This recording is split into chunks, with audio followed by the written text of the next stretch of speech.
Welcome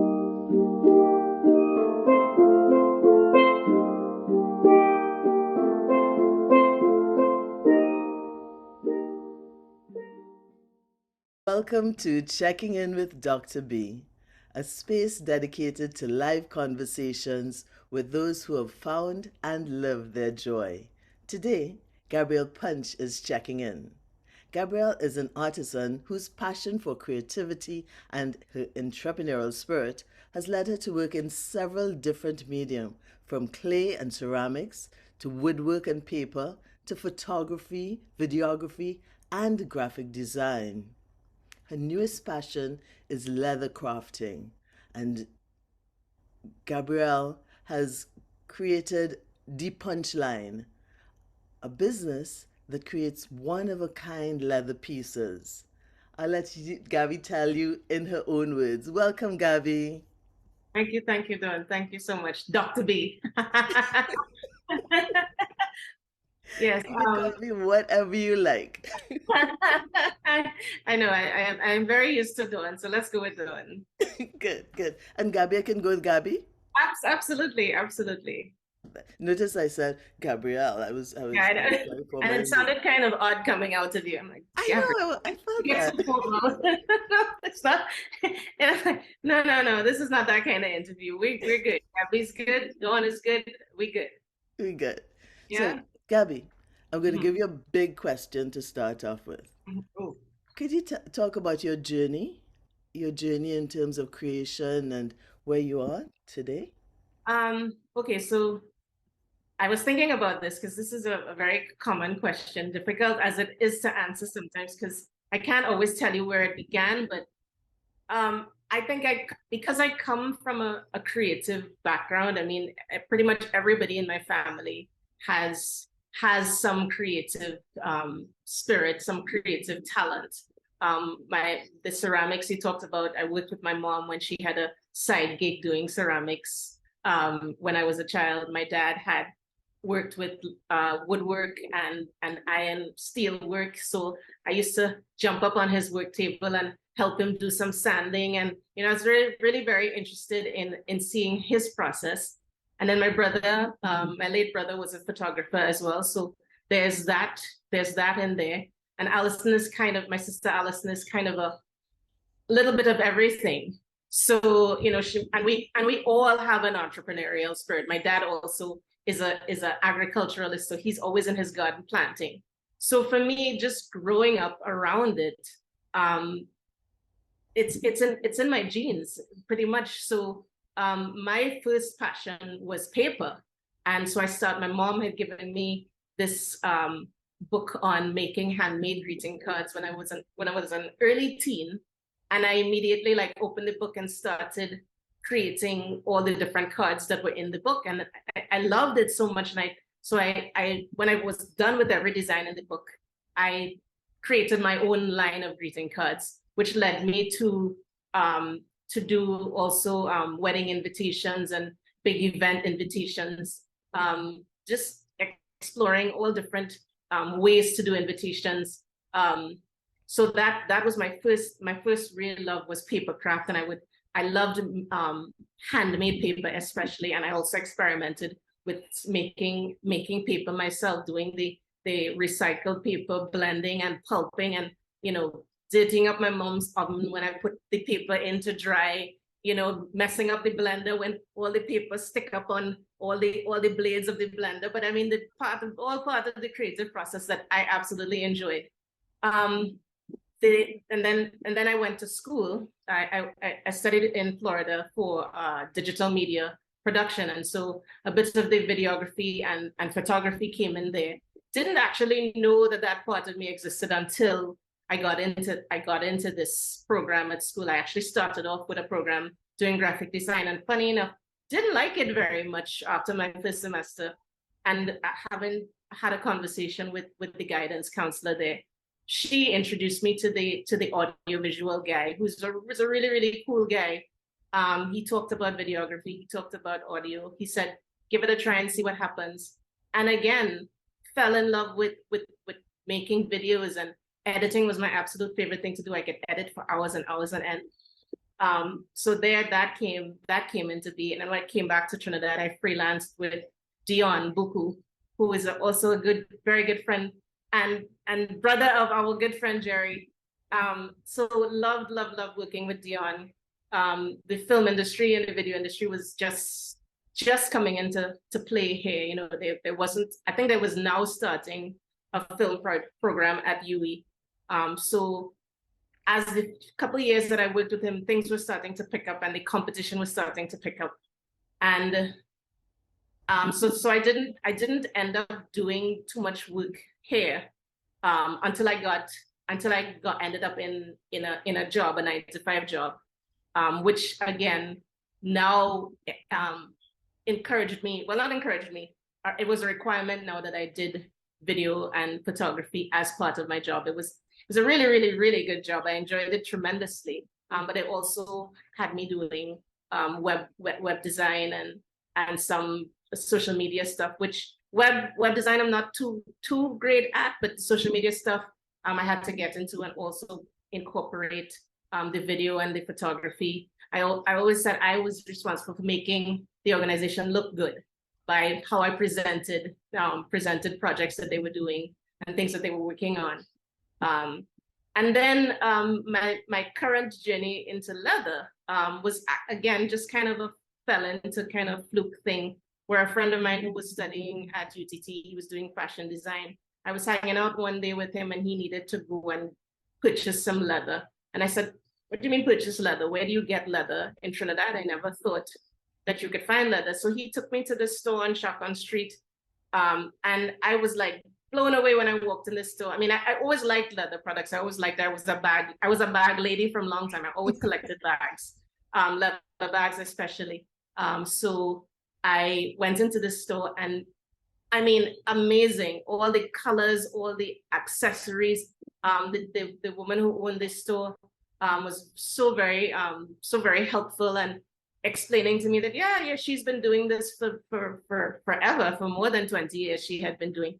I never knew it existed here locally, that caliber of leather. I mean, usually you think the drag brothers, which is an industry in itself, but I never thought that we had anybody here doing, you know, when I say not, I want to say fancier, you know, more refined leather work.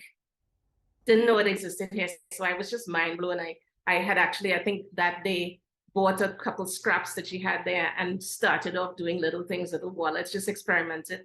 And then it was like love at first second. I just absolutely fell head over heels in love with the leather work. I mean, and it just allowed me for creativity beyond the sky, because leather is such a versatile material. There's pretty much anything you can make with it. I mean, from shoes to bags, you could upholster furniture, you can make every accessory possible you could do. I mean, really the sky is the limit. And I think because I'm a creative, that was a big seller for me, because, you know, sometimes I would get bored with something and I could start doing something else. And that's the thing about leather. No matter what, you always have something to try. You know, I tried making belts, which I never really thought of doing, but I experimented with the belts as part of my accessory line. Not as big a fan as the bags, but again, the versatility of the leather is just anything is possible. So yes, and then here I am. But Gabby, you taught yourself? Yes, actually. Oh yeah. Yeah, I kind of left that part out. I mean, because it was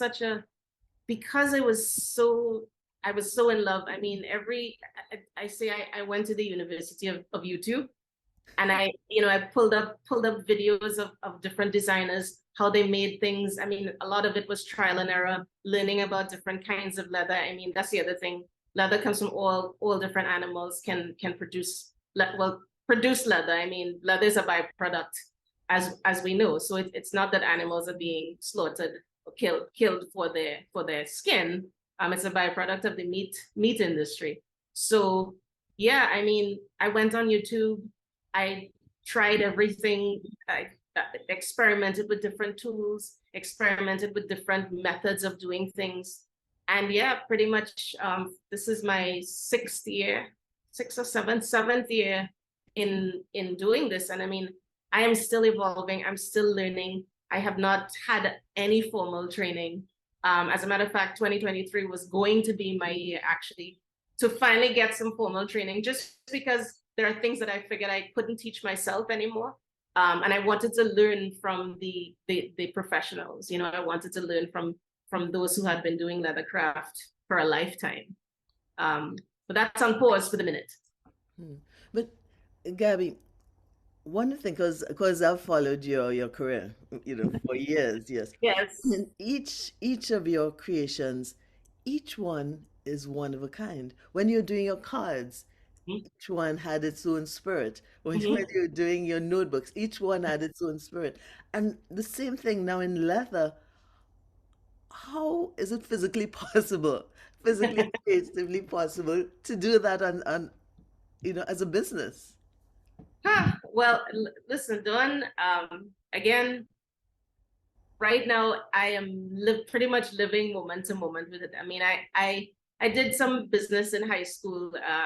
It's as an entrepreneur, it is not at all easy. I mean, you hear the saying, being an entrepreneur is not for the faint of heart at all. I mean, you have to have some real belly to take on the role of an entrepreneur. And I mean, the good thing that has worked for me, I think, doing this in Trinidad and Tobago is that I don't have a whole lot of competition, especially doing the kind of work that I'm doing. So that makes it a little bit easier. Um, in terms of coming up with one of a kind pieces, that actually works for me as a business, because when a client knows that their piece is one of a kind, that they appreciate the value of it more. So when I do place a price tag on it, I'm very seldom, not that I don't get questions sometimes about why it costs what it costs, because when they understand that, listen, this is a one-off piece. I tell people I also design on the fly. I'm not a sketcher. I'm not a pre-prepare sketch what this come up was this is going to come out like. My pieces kind of evolve in the moment, and that doesn't always work, but for the most part it works, because I have kind of an engineering mind that can see something in my mind and then put it into play, and it usually works. And it gets better the more experience that I have, the more things that I do. But yeah, I mean, in terms of how the one of a kind works in being an entrepreneur is clients knowing the value of a one of a kind piece, and they're willing to pay, and then something that's made locally. Again, we know the buy local movement has taken off, so people are very, very happy to purchase something of this quality that is made locally, because they will pay the same kind of prices for mass produced things from big international designers, and not bat an eyelid. So, quibbling with me over prices about things doesn't really make any sense, because you're paying for something that's mass produced, that's not one of a kind, and you have no problem with price tags. So why are you questioning me when I am making this one piece with my hands that's not going to be repeated? And so, yeah, I mean, that has worked for me so far. That is one of the things that I've admired with you over the years, in that you have never been afraid to say, this is my work, and this is what my work is worth. And for many artists, that is one of the problems that we have. We are Yes, afraid to price our work at yes, its true value. yes. Where have you got that courage? Where's that come from? um, where did I get? I I think from a very young age, I was own way, as we say, own way and stubborn. So I think from a very, I think my first own way experience that I can remember was I was 6 years old, and my parents were throwing what I recall to be my first birthday party. And my parents had picked out the outfit for me. My mom had picked out the outfit for me. And I saw the outfit and said, no, that's not me. I'm not wearing that. So it was from then I kind of had this tendency to kind of stand up, to kind of stand my ground on things that were important to me. So if it was important to me to present a certain way, I didn't care what anybody thought. This is me. This is how I'm presenting. You work it out.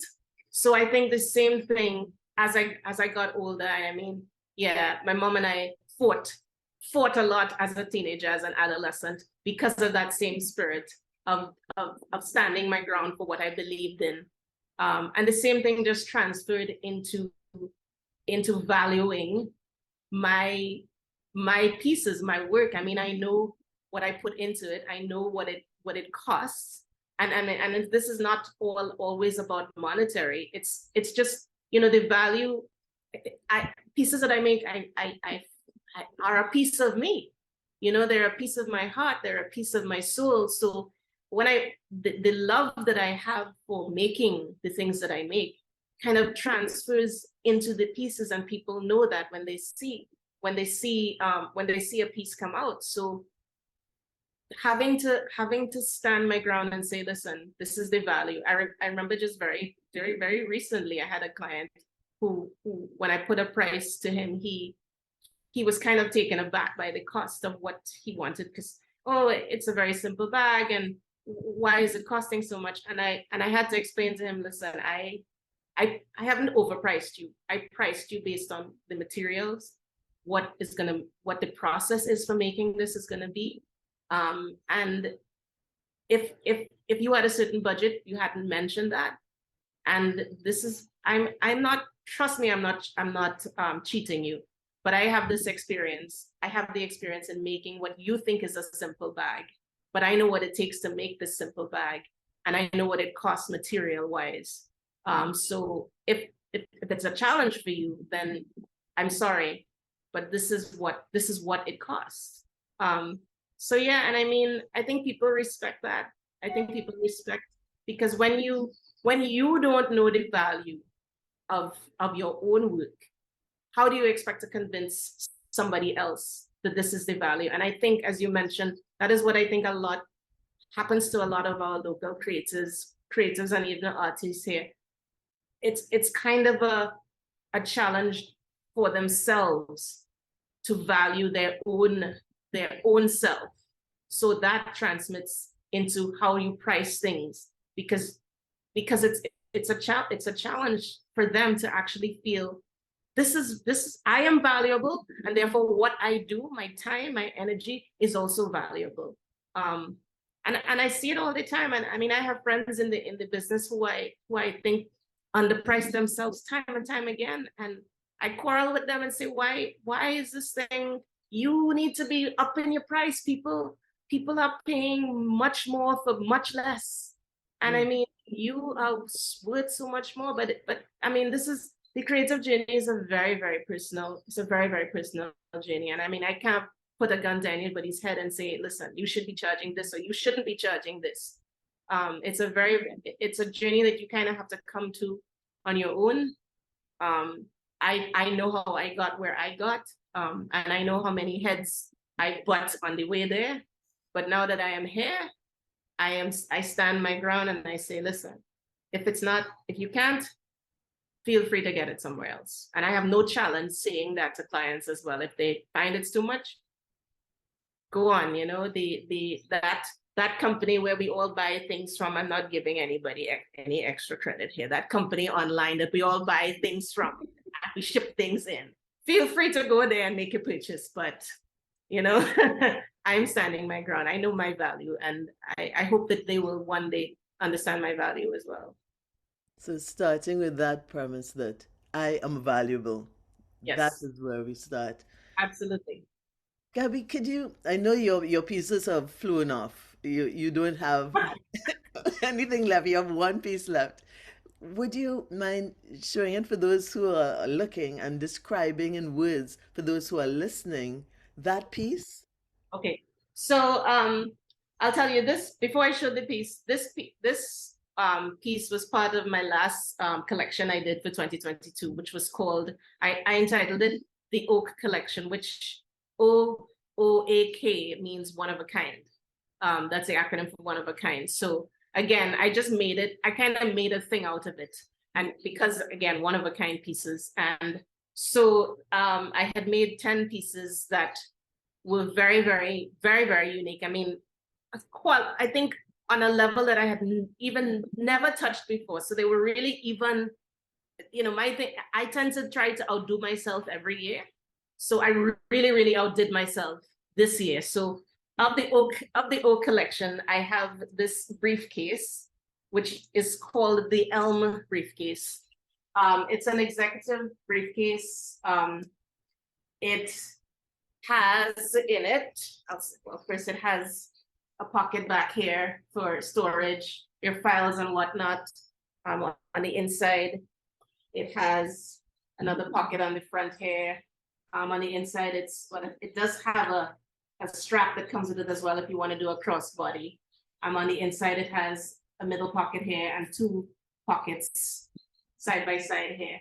So this is the last piece of the oak collection that I have left. I don't know what I don't know what else to say about it. I mean, it's got a it's made with top grain leather, which is the highest quality of leather there is. I don't know if you want me to get into that. Maybe later on I get into different types of leather and whatnot, or maybe on another conversation. But yeah, I mean, this is probably well, actually one of my favorite pieces for this collection. And it's the last one I have. So hey, when it goes, I'll be a little sad, but I do want I do want it to go eventually, and I know that it will. I know that it will. I never worry that my pieces don't go. You know, I'm down. Hey, 9 have gone. The last one is here, so I'm sure it will go at some point. I don't know what else you want me to share about it. It's beautiful, but something you said, when it goes, you'll be sad. Because Yes. each of these pieces, they're like your babies. They absolutely are. But the thing is too, you know, it's like I kind of also get a little, okay, I'll admit it, I get a little picky with who gets my pieces. Sometimes I have said no to clients, to potential clients, I should say, because not everybody is regarded as a client. Customers who come by and ask me the wrong questions or rub me the wrong way, I go, yeah, no, you don't. It's like interviewing an adoption agency, interviewing a parent, or even a shelter introducing a pet to the potential owner. That's how close I feel about my pieces. Sometimes I don't think they're gonna go home with the right client, somebody who's gonna really appreciate, somebody who's really gonna make use of it, treat it nicely. Because the thing about leather, when you have a good leather piece and you treat it nicely, you have it for years, you know. So so yeah, I mean, that's the thing about how I feel about each piece. And thankfully, this collection, especially because it's my most recent collection, I think each piece went home with somebody I really took to, and also went home with some of my regular clients. I mean, I have one regular client. He buys a piece from me every single year, and he didn't even realize how he had accumulated so many pieces over the years. But he has arguments with his wife, who tends to want to buy things off of that company. Again, not calling any names. And he's like, no, I want a piece from the Punchline. I want a piece from Gabby. She's on that level. So he got another one of my favorite pieces this year, and I was super happy that he did, and he was super happy that the wife bought it for him for Christmas. I mean, Aww. she was like sold when she saw it. She said, yeah, that's him. I get it. I'm sold. I'm the Punchline fan now. I get it. So she bought the piece, and he was just absolutely blown away when he got it. So yeah, I mean, that's the thing. It's a love that is very, very passionate. And so I clients know that. They know that when they're buying from me. One of the things that I've thought about in terms of your artistic journey is that I know that you've touched on many topics that others would shy away from in your videography work, in your in other areas. What is it that I would say attracts you to a topic, or makes you want to make that topic known In the video, you're talking in the in any arena? of creativity on in general. Yes. Mhm. Um, I don't know that I have a method or anything specific. I mean, I am a vibes energy person. It really is how whatever medium moves me. You know, it's very much, I'm very much connected in that way, very hot. I'm kind of that bleeding heart kind of person when it comes to my creativity. Something has to really touch me on that level, just like the leather touched me on that level where I fell in love with leather craft. But I can't say that I can pinpoint what what is it about something. It really comes from a deep place. I mean, because I ask myself sometimes, this is 7 years of leather. Is leather going to be the last thing for me, or or is making bags going to be the last step on my leather journey? Because quite frankly, I want to start making shoes. I do. I want to go into shoes, custom shoes, which is another area that is not really touched locally. Um, so yeah, I mean, I'm a lover of shoes. So hey, why not make again like the bags, be, be a maker of shoes again, something that means a lot to me. And so I go down that journey based on how it impacts me, how it impacts my heart. And that is how I've approached I think that is how I've approached any decision that I've had to make. And I know it's a risky place sometimes because you could be off. It doesn't always pan out. I mean, not that I have not made mistakes or tried things that didn't quite um, pan out into anything. Um, but yeah, it's a connection. It's a connection. It's an energy connection that I have to things that make me decide go with it or not go with it, or let's go with it and see what happens. You know, I don't know if that answers your question. Yeah, it does. Yeah. It does. It was a really badly worded question because I wasn't exactly sure what is No. it I'm asking her. You know, but I love your answer. Yeah. The the decision to leave a 9 to 5 and take off on your own. Oh, wow. Speak a little bit about that because that Oh, is, huh. wow. Yeah, I was actually just having a conversation the other day about that job and that organization that I worked with, and the fact that nobody leaves unless you retire. Nobody walks away because it was such a cushy job. You know, the benefits, the perks, the job itself for me, it was, I mean, I never stayed in a 9 to 5 job that long, but it was because I really, really loved it. I really loved my department. I really loved that I got to. I told people I have the best job in here. You know, I wouldn't want to work in any other department. I wouldn't want to work in any other. I don't want to work with anybody else. So leaving that absolutely was not an easy decision. Um, but again, the toss up between I never really wanted to work for anybody. You know, I know I have a problem with authority. I know I have a problem saying or being told what to do.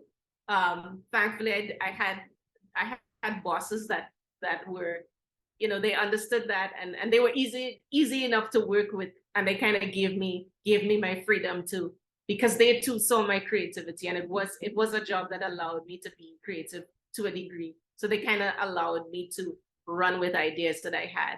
So that leaving that job, when I made the decision to leave the job, I had already put in the groundwork with the leather. I had been doing the leather work already for 3 years.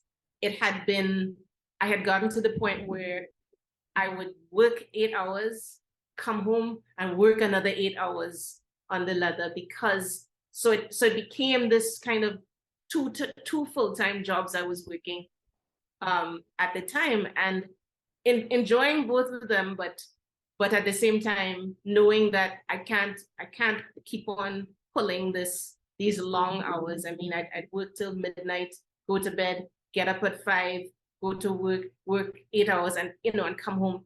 But the leather work just really, really gave me so much joy, so much excitement, so much just real emotion, a love connection, that I had to make a choice. Eventually I had to make a choice. I mean, there was a catalyst that happened at work that kind of propelled me further. Things got a little shaky, a little tense in my office.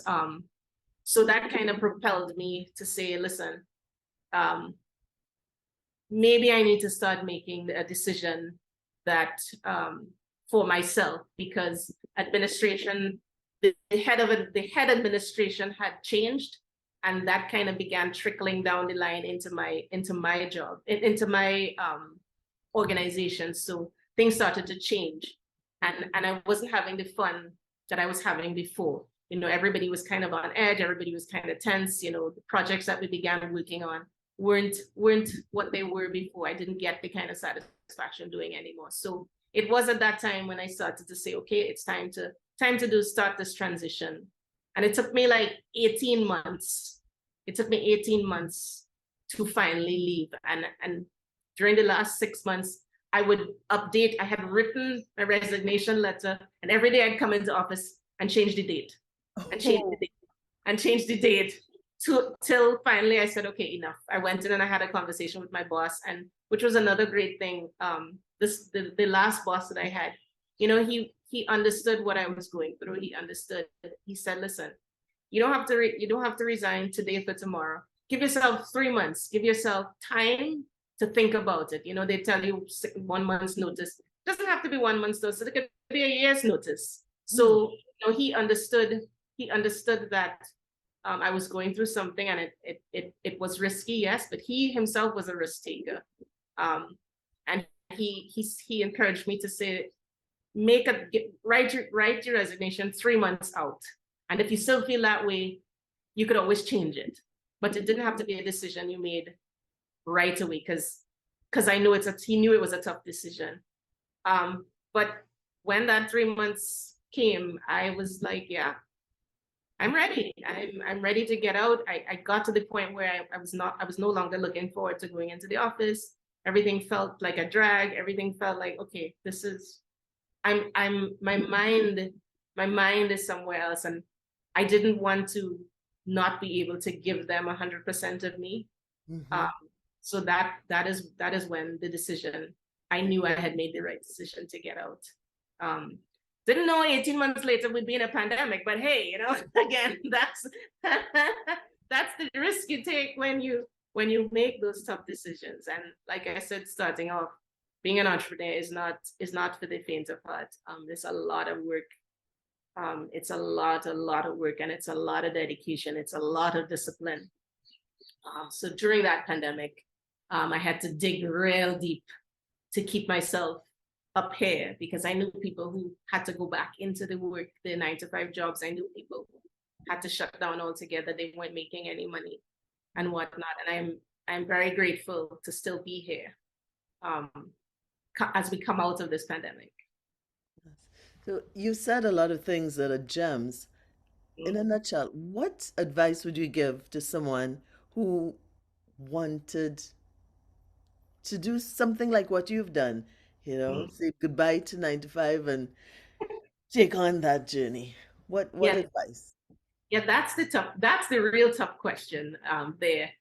And I have been asked that question a few times. To be honest, Dawn, I think the best piece of advice, is, that there's a belief tying into the value of self.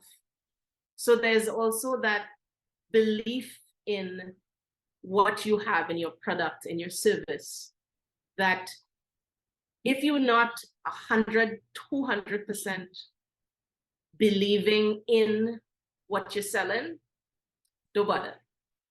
Because you're going to get people, you're going to get challenges that will absolutely knock you down, or at least try to knock you down. And if you don't have that ongoing, that commitment to what you're selling, to what you're providing, don't even try to get into this. You have to, beyond the shadow of a doubt, believe in what you're doing.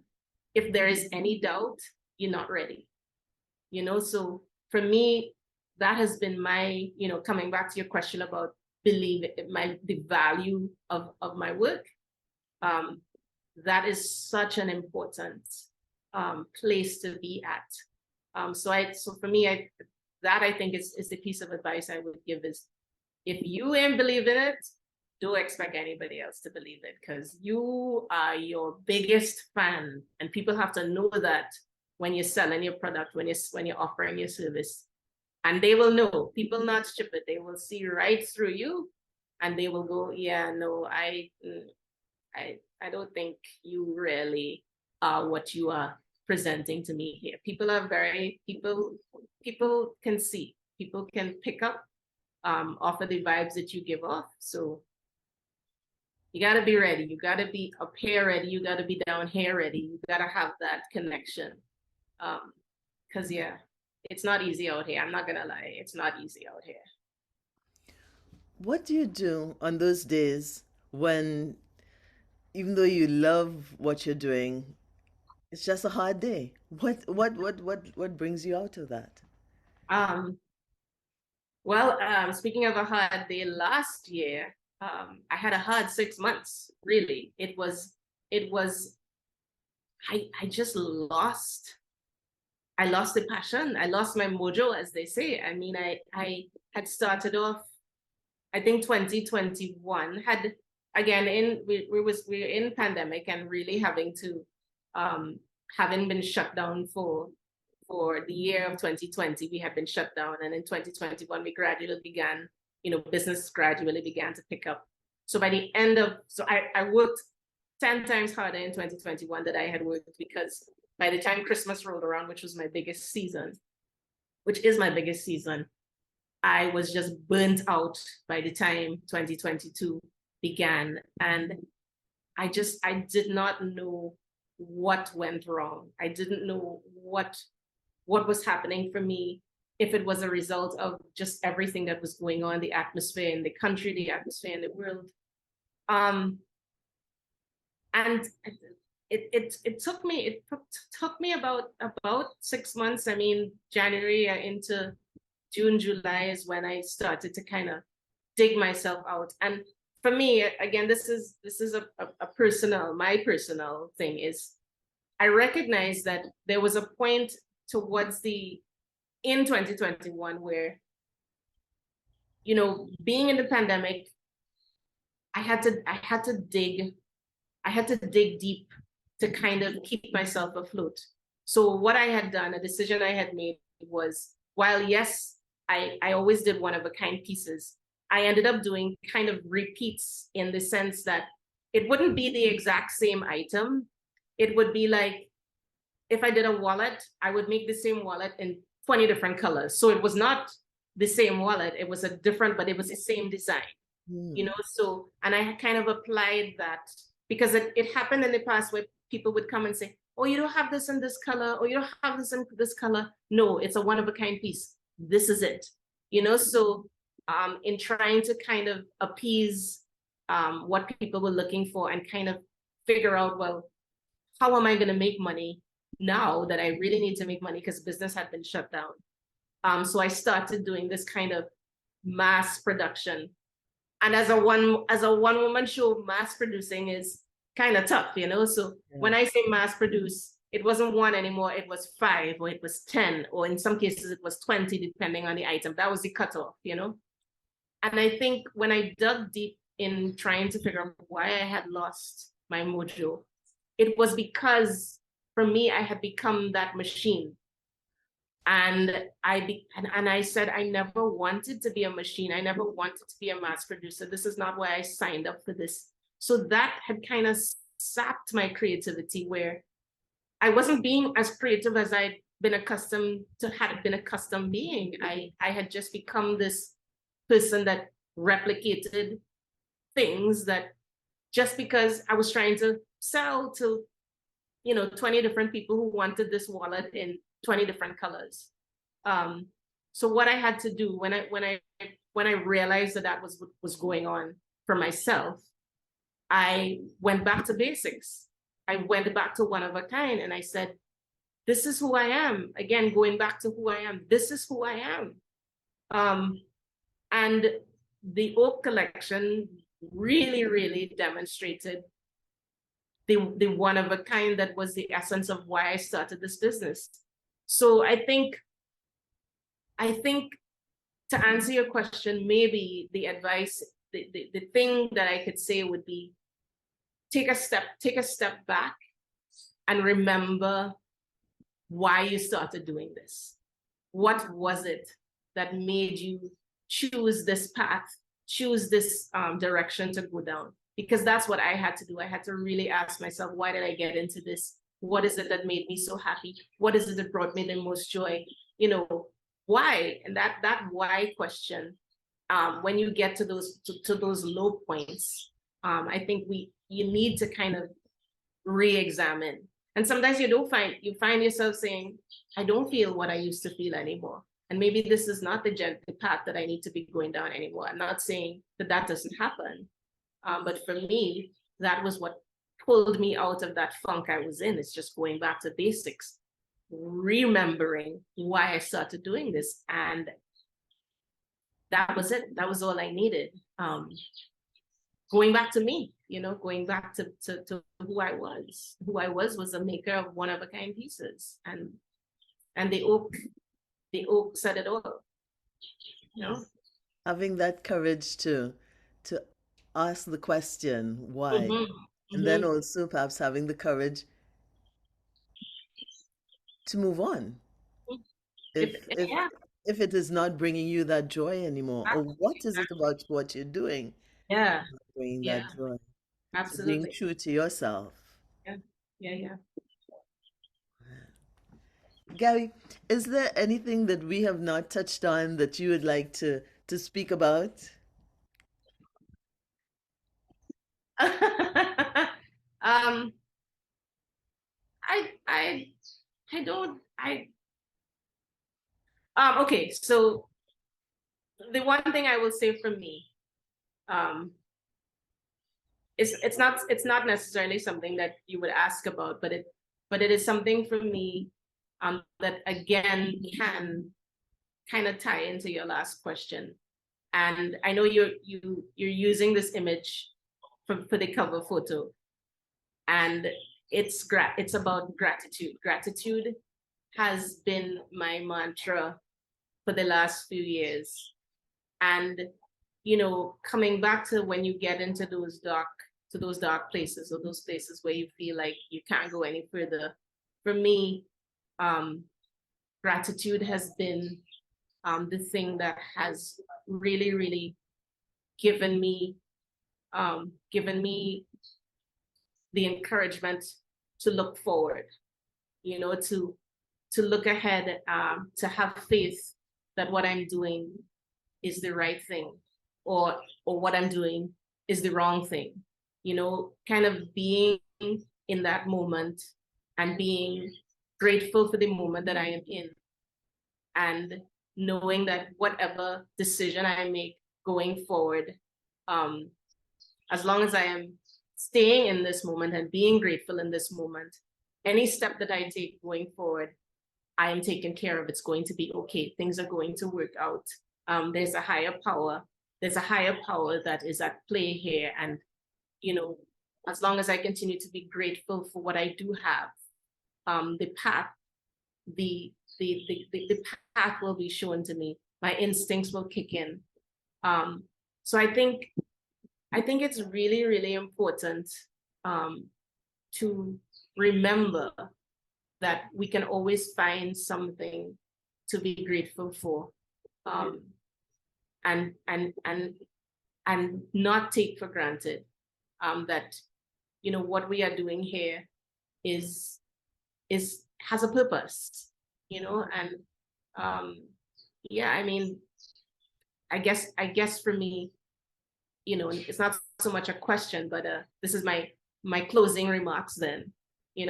I'm assuming you were ending this interview. Well, I guess now I have to, right? No, I didn't mean it to sound like that. In terms of what your question on touching on things that are important for me to share about.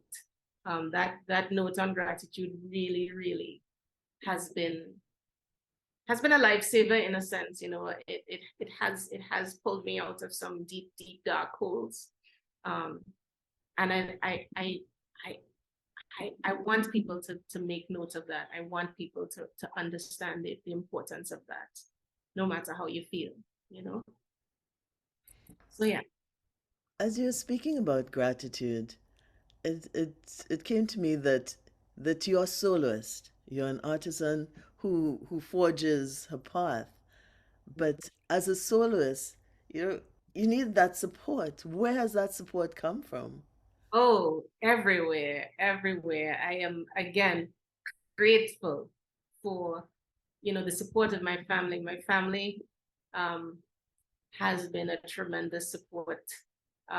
Not saying that they didn't have their apprehensive thoughts when I talked about leaving the job, because trust me, that definitely came up. But I really have had a really, really good support system in my parents, in my sister, and then my extended friend, the family. And I think also that has played a major role in taking me to this place. You need that support. You need that support system in place in whatever form it may be. It may be one person. It may be a support group that you join. It may be some kind of entrepreneurial something. But you need to have support, and I am fortunate and very grateful to have that support behind me.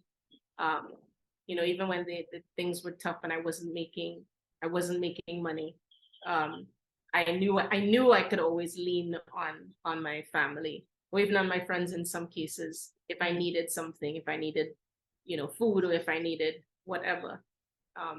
So yeah, support is key to doing this as well.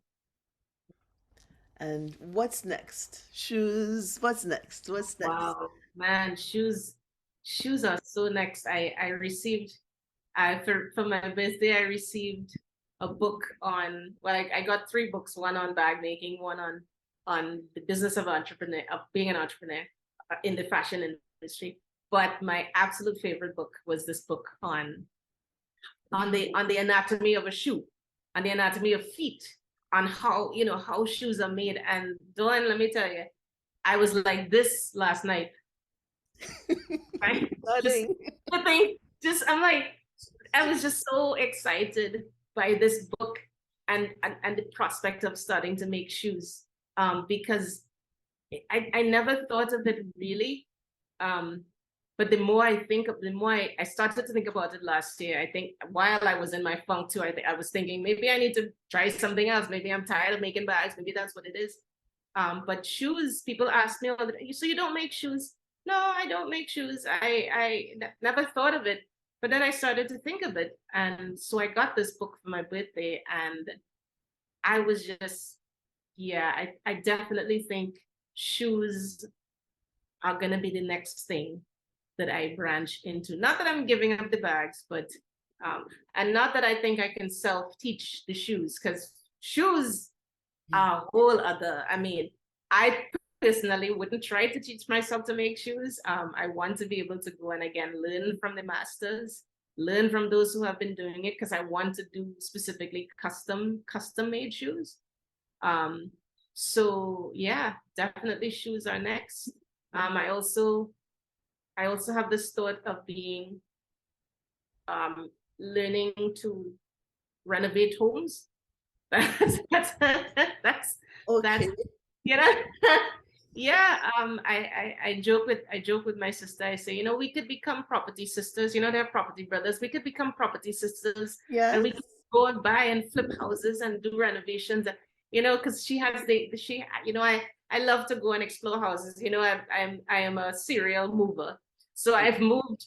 you know so I really do love the process of going and looking at spaces and thinking how I can improve them, or how I can, so I thought of also learning the skills that it takes, laying tiles, putting up walls, doing all those things are very interesting. Again, coming back to these things, working with my hands. Yes. And I'm excited. I don't know if my age or my health will allow, but definitely, I've had the thought of getting into home renovation, so hey, I might be Yes. 17 years old starting it, but hey, it is definitely, I might start with and try a little Habitat for Humanity. I might start, I have actually wanted to work with them for some time now. And that might probably either tell me yes or no, you are not cut out for for constructing houses or for renovating homes. That might be your thing, but I think I might start there when I'm ready to go down that path of the home renovation. But definitely in the back of my mind is that might be a phase that I get into at some point. Wow. So the punchline will really be punching. I Hitting don't them know. walls. Absolutely, absolutely. I will. So yeah, I mean, those are the two things, shoes and home renovation, I can think of right now. Yeah. I love it. I love it. Gabby, this has been such oh, I've just enjoyed this conversation. Absolutely. I didn't mean to try to end it early. I just had a sense you were going that way. I'm very connected like that, I know, and also your videography skills. We were talking about how I have none and you, you have many. Right. No, but no, that this has been absolutely wonderful, though. And I was a little nervous at first. I mean, because I had asked you if I needed to prep anything, but I knew that this was talking to you is like talking to you on a normal day. So don't even worry that the camera is rolling, that because I am not a big camera in front of the camera person. For the most part, that's why I worked behind the camera. But this has really it's been great. And I want to just say thanks for thinking of me and sharing and allowing me to share my process, my journey with you and with the viewers. Yeah. Thank you, Gabby, and I'm grateful for you. Big hugs. Big hugs back to you, Dawn. Thank you. Welcome to Checking In with Dr. B. In addition to our video podcast, we invite you to join our Jumpstart network at keepyourjoyandrise.com. There you'll have access to questions and answers with our guests, virtual meetups, and opportunities to suggest and participate in workshops and spur-of-the-moment talk and jam sessions.